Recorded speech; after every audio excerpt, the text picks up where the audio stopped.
ሰላም ውድ ማንችስተራውያን እንዴት ቆያችሁልን? በዛሬው ክለባችን ማንችስተርን የሚመለከቱ አሁናዊ አዳዲስ መረጃዎች ይዘን መጥተናል። ውድ ቤተሰቦች እንደተለመደው ለቻናሉ አዲስ ከሆናችሁ በቅድሚያ ቻናሉን ሰብስክራይብ በማድረግ ቤተሰቡን ሁለቱ መረጃዎች አለፈን አብራችሁን ቆዩ። ለክለባችን እጅጉን ቅርብ የሆነው ቤን ጃኮብስ ስለ አሁናዊ የክለባችን የዝውውር የተጠየቀው እንዲህ ሲል ይመልሳል። ቤን ጃኮብስ ለኤደርሰን የተጠየቀው እንዲህ ሲል ይመልሳል። ለኤደርሰን የተደረገለት ያለው ተጨማሪ ምርመሮች ያካተተው ጥልቅ የሕክምና ምርመራ ሜዲካል አሁንም እየቀጠለ ይገኛል ብለን ማይሰት በዝውውሩ ላይ ወደፊት መግፋት አለመግፋቱን የሚወስነው የሕክምና ምርመራ ውጤት ካየ በኋላ ብቻ ነው ሲል ተናግሯል። ቤን ጃኮብስ ማንችስተር በሮማ አማካይ ማኑ ኮኔ ዙሪያ ጥያቄ ማቅረቡንም አረጋግጧል። ኤደርሰን ዝውውር የሚያሰጋ ከሆነ ዩናይትድ ወደ ማኑ ኮኔ ፊቱን ሊመልስ ይችላልም ብለዋል። ቤን ጃኮብስ ስለ ካርሎስ ባሌባ እንዲህ ሲል ይናገራል። የባሌባ ጉዳይ ሆኖ ሙሉ በሙሉ ውድቅ ሊደረግ አይችልም። የተጫዋች ክለቡን የመቀላቀል ፍላጎት እንዳለው የሚያሳይ ግልጽ ምሳሌ ነው። እዚህ ላይ ያለው ዋናው ችግር ግን ብራይተኖች በአሁኑ የገበያ ዋጋ በገነነበት ወቅት በእብደት የገንዘብ የተሸጡትን ሌሎች አማካዮችን ሙሉ በሙሉ እንደ ማመሳከሪያ መመልከታቸውም ነው ብሎ እኔ ባለኝ መረጃ መሰረት ዩናይትድ ባለፈው ክረምት ለማቅረብ ከተዘጋጀው ከ75 ሚሊዮን ፓውንድ በላይ ለባሌባ ዝውውር መክፈል አይፈልግም። ስለዚህ ሁሉም ነገር በዋጋው ላይ የሚወሰን ይሆናል ብሏል። ቤን ጃኮብስ ስለ አዩብ ቡአዲ ጠይቆም እንዲህ ሲል ይመልሳል። የቡአዲ ጉዳይ ትንሽ የተለየ ታሪክ ሊሆን ይችላል። ምክንያቱም ስምምነቱን የጨረሰ ክለብ ተጫዋቹን በዚህ ክረምት ወዲያውኑ እንደሚያገኘው ምንም ዋስትና የለውም። አሁን ባለው ሁኔታ ሌላ አሁኑ ዝውውር እስከ 100 ሚሊዮን ዩሮ ይፈልጋል። ነገር ግን በቅድመ ስምምነት ተጫዋቹን እስከ 27 ድረስ በውሰት እዚያው እንዲቆይ ከተስማሙ ግን ዋጋው እስከ 80 ሚሊዮን ዩሮ ይሆናል ብሏል። ዩናይትድ አንዳንድ ማጣሪያዎችን አድርጓል። ሌሎች በርካታ ክለቦችን በፉክክር ውስጥ አሉ። እዚያ ላይ ጥሩ ዋጋ ማግኘት ከፈለጉ ዝውውሩ የግድ አሁኑ ወዲያውኑ የሚፈጸም ሊሆን ይችላል። ይልቁንም ከሌላ ክለብ ጋር የቀረበ ግንኙነት ካላችሁ ተጫዋቹን በተሻለ ቅናሽ ዋጋ ልታገኙ ትችላላችሁ ሲል ቤን ጃኮብስ ተናግሯል። ማንችስተር ዩናይትድ በአጥቂ መስመር ጉዳይ ላይ ክሬንሲዮ ሰመርቪል አሁንም በግራ ክንፍ መስመር ላይ የክለቡ ቁጥር 1 ኢላማ ሆኖ ቀጥሏል ሲል ስካይ ስፖርት ተናገረ። ዩናይትድ ይህንን የኔዘርላንድ ብሔራዊ ቡድን ተጫዋች ለማስፈረም ከዌስትሃም ጋር የመጀመሪያ ደረጃ ነገሮችን ቢያደርጉ ፍላጎት ያሳይ ብቸኛው የፕሪሚየር ሊግ ክለብ ግን ዩናይትድ ብቻ አይደለም ተብሏል። ሆላንድ በዓለም ዋንጫው በሞሮኮ ከተሸነፈች በኋላ የእሱ ወደፊት ቆይታ በሚቀጥሉ ሳምንታት ውስጥ ግልጽ ይሆናል ተብሎ ይጠበቃል። ዩናይትድ ሰመርቪል ለማስፈረም የሚፈልገው ከዓለም ዋንጫው በኋላ የሚሰጠው ረፍት ሲያልቅ ወደ ኦልትራፎርድ ይመለሳል ተብሎ የሚጠበቀውን የማርከስ ራሽፎርድ ሽያጭ ገቢ በመጠቀም ነው ተብሏል። እንግሊዝ በውድድሩ ላይ እስከምን ያህል ርቀት እንደምትጓዝ በመነሳት የራሽፎርድ መመለሻ እስከ ኦገስት አጋማሽ ድረስ ሊራዘም ይችላልም ተብሏል። ቶተንሃም ሰመርቪል ለማስፈረም አሁን ፉክክር ውስጥ ያለ ሲሆን ዩናይትዶች በፍጥነት ካልተንቀሳቀሱ ምናልባትም ሌላኛውን ተጫዋች በቶተንሃም ሊነጠቁም ይችላሉ ተብሏል። የኤደርሰን የሕክምና ምርመራ ዛሬ ይጠናቃል ሲል ዲማርዚዮ ዘግቦታል። የሳንቶስ እና የኮቢ ማይኖ የአማካይ ክፍል ጥምረት ስኬት በፕሪሚየር ሊግ ሁሉም ጨዋታዎች አብሮ ለመጫወት ዝግጁ ከወልግ በማን ላይ እንደሚጫወቱና እና በዙሪያቸው ማን እንዳለ የተመሰረተም ነው ተብሏል። ሳንቶስ በተናጠል ተጫዋች በመልማዮች በአማካይ ተጫዋች ላይ የሚፈልጓቸውን በርካታ ቁልፍ መለኪያዎች በጥሩ ሁኔታ ያሟላል። ይህም ወደ ከባድ የውድድር ዘመን ለሚገባው የዩናይትድ ስብስብ ጥንካሬ ለመጨመር ተመራጭ አድርጓልም ተብሏል። አንድሬ ሳንቶስ በ50 ሚሊዮን ፓውንድ ለኤኒዮስ እና ለማይክል ካሪክ ብልህ የግዢ የሆነበትም ምክንያት የሚገልጽ ጽሑፍ በቀጣይ ጊዜያት እናስደምጣችኋለን። ጠብቁን። የኒውካስል የግራ መስመር ተከላካይ ሉዊስ ሆልን ለማስፈረም ጥረት ተጨማሪ አማካዮችን ሲቀጠሩ ድረስ እንዲጠብቅ ያስገድዷል ሲል ስካይ ስፖርት ዘግቧል። ይሁን እንጂ አሁን ዩናይትድ ሉዊስ ሆልን አያስፈርሙ ማለት አይደለም። ነገር ግን ዩናይትድ ሌሎች አማካዮችን ካስፈረመ በኋላ ነው ወደዚህ ፊቱን የሚያዞሩ ሲል ስካይ ስፖርት አያይዞ ዘግቦታል። አንድ ሚተን ባወጣው ዘገባ መሰረት የክለባችን አዲሱ ፈራሚ አንድሬ ሳንቶስ በላቀ የእግር ኳስ አእምሮ ይወዱታል። እሱ የብራሲል 6 ቁጥር ተጫዋች እንደሚሆን ይታመናልም ተብሏል። እንዲሁም የተወሰነ የፕሪሚየር ሊግ ልምድ አለው። ሙሉ በሙሉ ራሱን ያላረጋገጠ በመሆኑ ፍጹም ባይሆንም ትልቅ ተስፋ ያለው ታዳጊ ተሰጥኦም ነው ተብሏል። እናም ወደፊት ዋጋው ሊጨምር የሚችል ተጫዋች ነው ሲል አንድ ሚተንም ተናግሯል።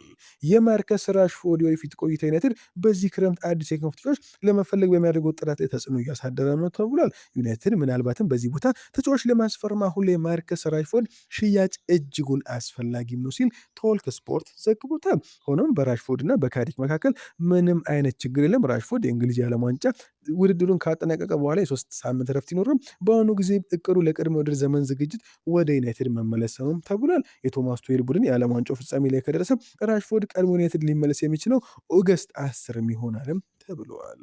አዲሶቹ የክለባችን ፈራሚዎች ካርዳሎና አንድሬ ሳንቶስ የዩናይትድ የሕክምና ምርመራውን አልፏልም ተብሏል።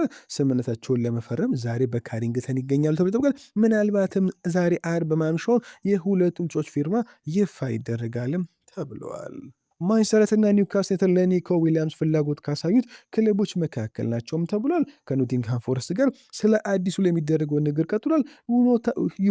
ሆኖም ግን ዩናይትድ አሁን ላይ መስመር ተከላካዩን ለማስፈረም ትልቅ ፍላጎት አሳይቷል ሲል ሳሚ ሞክቤል በቢቢሲ ስፖርቱ ላይ አስነብበዋል። ዋይኒ ሩኒ በአንድሬ ሳንቶስ እና በማቲያስ ፈርናንዴዝ መካከል ስላሉ ንጽጽር ተናገረ። በማንቸስተር በ50 ሚሊዮን ፓውንድ አንድሬ ሳንቶስን ማስፈረምና በቶተንሃም በ85 ሚሊዮን ፓውንድ ማቲያስ ፈርናንዴዝን ማስፈረም መካከል የትኛው ክለብ የተሻለ የዝውውር ስምምነት ፈጽሟል ብለህ ታስባለህ ተብሎ ሲጠይቅ ዋይኒ ሩኒ እንዲህ ሲል ይመልሳል። ባለፈው ዘመን ማቲያስ ፈርናንዴዝ ለዌስትሃም በ36 የፕሪሚየር ሊግ ጨዋታዎች 3 ጎሎችን አስቆጥሮ 4 አሲስቶችን አድርጎ በአንጻሩ አንድሬ ሳንቶስ በፈረንሳይ ስትራስቡርግ በውሰት በነበረው በ32 የሊግ አንድ ጨዋታዎች 10 ጎሎችን አስቆጥሮ 3 ለግብ የሚሆኑ ኳሶችን አመቻችቶ ማቀበል ችሏል።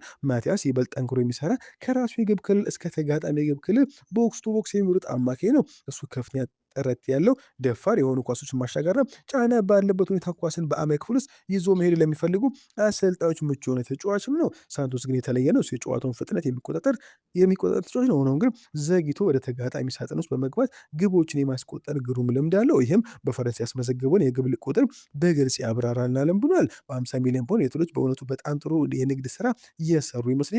ጊዜ ሁሉ ነገር ያሳያል። ነገር ግን ሳንቶስ ከፕሪሚየር ሊግ ጋር በፍጥነት መላመድ ከቻለ ሰዎች ወደኋላ መለስ ብሎም ሲመለከቱ ዩናይትድ ይበልጥ ብልጥ የሆነ ኢንቨስትመንት ማድረጉን ሊናገሩ ይችላሉ ብለዋል።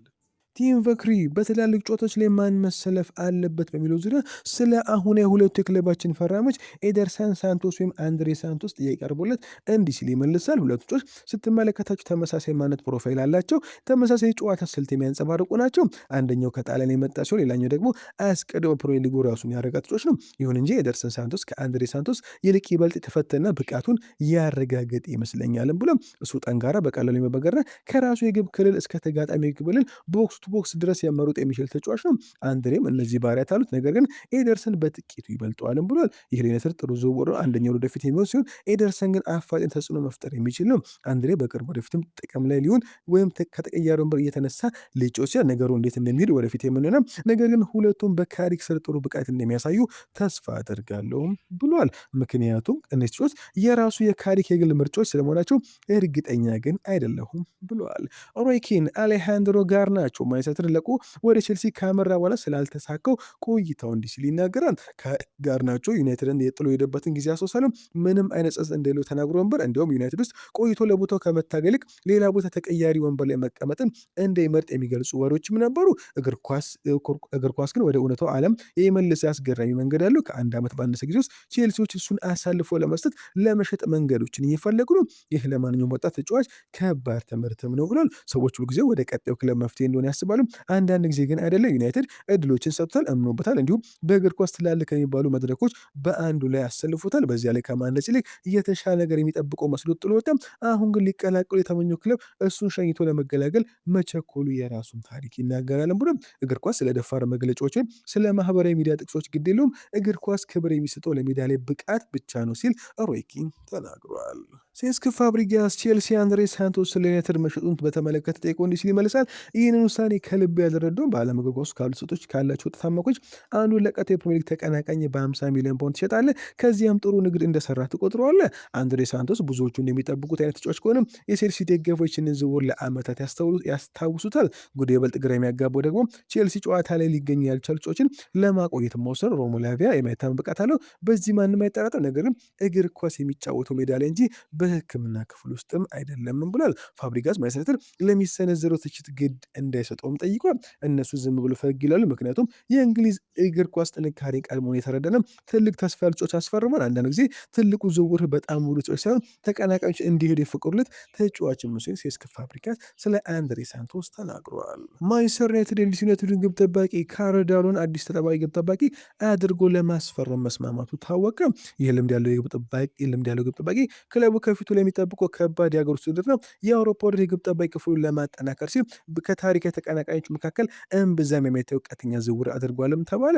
ሮማኖ በኢንተር የሚተካውን የካለዳሎን ዝውውር ትላንት ምሽትም አረጋግጧል። እንደ ዝውውር ኤክስፐርቱ ፋብሪዞ ሮማኖ ዘገባ ከሆነ ዩናይትድ ዝውውሩን በጽኑ ያረጋግጥ ሲሆን የእርሱን መለያ የሆነውን ሄርዊጎ ተጠናቋል የሚል ማረጋገጫም ሰጥቷል። የ35 ዓመቱ አንጋፋ ተጫዋች በኤርላንድ ሮድ የነበረው ውል በቅርቡ መጠናቀቁን በነፃ ዝውውር ዩናይትድን ለመቀላቀልም ተስማምቷል። የአሰራር ሂደቱ በፍጥነት እየተንቀሳቀሰ ሁሉም ውሎች ተጠናቀው ይፋዊ ስምምነት ፊርማውን ዛሬ እንዲከናወንም ቀጠሮ ተይዟልም ተብሏል። የዳሎ ወደ ኦልድ ትራፎርድ መምጣት አልታይ ባይንዲር ክለቡን ለቆ እንዲወጣ መንገዱም ሙሉ በሙሉ ይጠርግለታልም ተብሏል። የ28 ዓመቱ የቱርክ ብሔራዊ ቡድን ተጫዋች ከፌነርባቼ ከመጣ ጀምሮ ቋሚ ጨዋታ ሊጋ ለማግኘት ሲታገል የነበር ሲሆን በተወዳጅ ጨዋታዎች ላይ የተሰለፈው በ17ቱ ጨዋታዎችን ብቻ ነው ተብሏል። ስለሆነም የካርሎ መምጣት ምናልባትም የአልታይ ባይንዲር ቆይታ በዚህ ክረምት ወደ ማብቂያው ያስጠጓል ሲል ፋብሪዚዮ ሮማኖ አረጋግጦታል።